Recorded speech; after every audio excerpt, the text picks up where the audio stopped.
Magandang gabi po mga kapatid at mga kabiyaya. Nais kong ibahagi sa inyo ano nga ba ang ibig sabihin ng salitang full grace.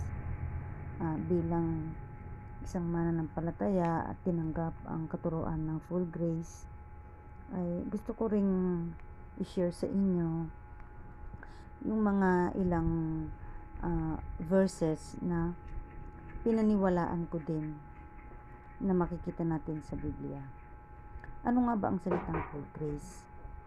Pag sinabi natin salitang full grace, we are just a receiver or a recipient. Tagatanggap lang tayo ng biyaya o ng regalo.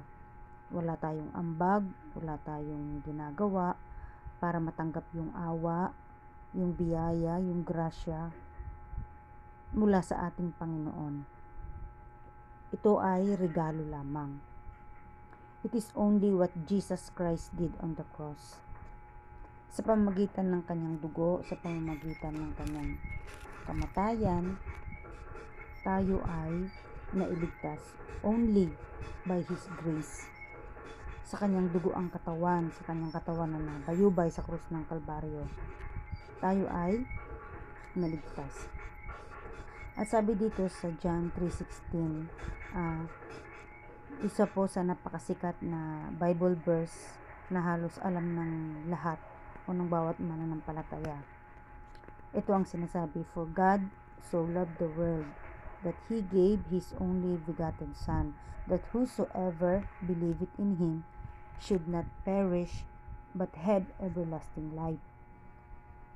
Meaning, nung maniwala ka at tinanggap mo si Kristo, ay buong puso mo at buong pananampalataya, ay automatic na on the spot nagkaroon ka ng buhay na walang hanggan. Tinanggap mo na ang buhay na walang hanggan. Grabing pagmamahal ng Diyos sa atin, 'di ba? Kasi andito pa lang tayo sa lupa, tinatamasa na natin ang buhay na walang hanggan. At sabi din dito sa John 10:27 hanggang 29, pinapakinggan ng aking mga tupa ang aking tinig, at sila'y aking kilala, at sila'y sumusunod sa akin. Sila'y binibigyan ko ng buhay na walang hanggan, at kailanman hindi sila mapapahamak at hindi sila aagawin ng sino man sa aking kamay. Ang mga ibinigay sa akin ng aking Ama ay higit na dakila kaysa lahat, at walang makakaagaw ng mga ito sa kamay ng Ama. Ito ay mismong sinabi na kilala ng Diyos kung sino ang kanyang mga tupa. At sabi dito na sila ay binibigyan ko ng buhay na walang hanggan. Binibigyan, ibig sabihin, binigyan na tayo ng buhay na walang hanggan nung tayo ay nakiisa kay Kristo. At kailanman ay hindi na tayo maaagaw. At sabi sa Ephesians 1:13, at kayo na sumasampalataya sa Kanya ay tinatakan ng ipinangakong Espiritu Santo. Ibig sabihin, tayo ay tinatakan na. Tayo ay selyado na. At sa bawat araw na lumalakad tayo sa buhay na ito, andun yung Santo Espiritu na gumagabay sa atin. At sabi sa John 1:12, subalit ang lahat ng tumanggap sa Kanya na sumasampalataya sa Kanyang pangalan ay Kanyang pinagkalooban sila ng karapatan na maging mga anak ng Diyos. O, tayo pala ay binigyan na ng karapatan ng mga maging anak ng Diyos mula nang tanggapin natin si Jesucristo, tayo manampalataya sa Kanya. So, ibig sabihin, tayo mga anak ng Diyos, tayo ay mga tagapagmana o meron na tayong karapatan na tawaging anak ng Diyos.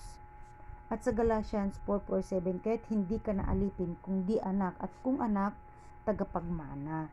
So, kung tayo ay mga anak pala, ibig sabihin, tayo ay tagapagmana na. At hindi na tayo mawawalay pa sa piling ng ating Ama. Kasi mga anak na niya tayo. Sinabi nung kayo'y makiisa, kayo ay mga anak na at tagapagmana ng Diyos. At yun lamang po mga kabiyaya, maikling share ko lang ang aking pananaw tungkol sa biyaya or sa tinatawag nating the gospel of full grace. Stay blessed mga kabiyaya.